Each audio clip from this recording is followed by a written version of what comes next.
Hello friends, welcome to the channel CBSE Success Forum. Now this is the part 2 or part 2 of the chapter The French Revolution.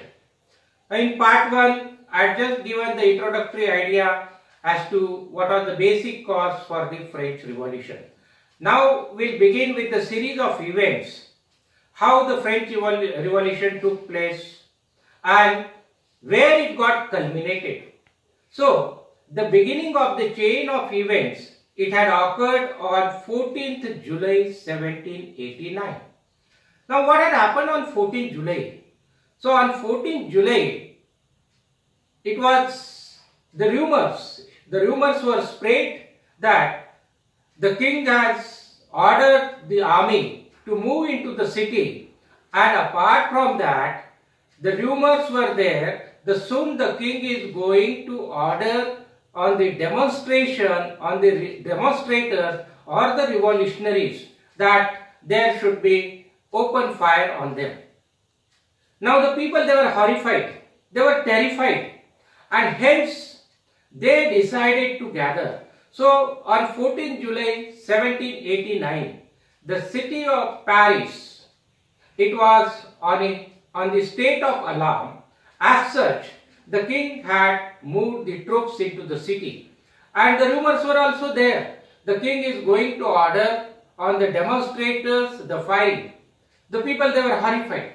Now, these people, the people belonging to Paris, they started assembling, and already they had a fear in their mind that something adverse is going to take place, and so they decided to attack on the Bastille Fort. Now Bastille Fort, it is a very important one in the history of French Revolution. Bastille Fort, this was the prison which stood for the despotic power of the king Louis XVI. Now despotic powers in the sense, निरंकुश सत्ता का वो केंद्र था. जब भी राजा को लगता था किसी को जेल में डालना है, किसी को सजा देना है, तो he used to put them in Bastille Fort. So the revolutionaries, they thought, now this Bastille Fort, it is the symbol. It was symbolic in nature of the despotic powers of the king Louis XVI.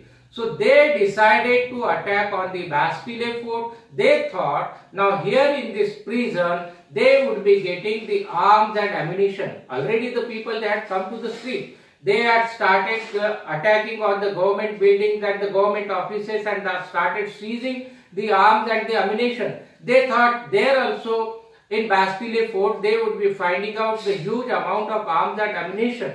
But when they attacked it, and during this course of attack, the commander of the Bastille Fort, he was killed, and the prisoners, those who were kept in the prison in Bastille Fort, they were also released. Of course, there were not many, hardly there were seven prisoners in that prison. So they were all released.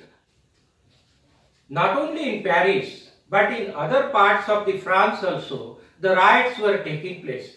And entire France, it was burning like anything. There were demonstrations, there were the revolutionaries who were coming to the street and demonstrating against the king. And finally, this revolution led to the execution of the king Louis XVI. So ultimately, 14th July 1789, this is the beginning of the chain of the events. So in your textbooks also you will be finding introductory part that why the Bastille, it was attacked, what was the outcome of the Bastille Fort, not only in Paris, but in other parts of the France also. The demonstrators, they were coming to the streets and they were protesting against the despotic ruling of the king.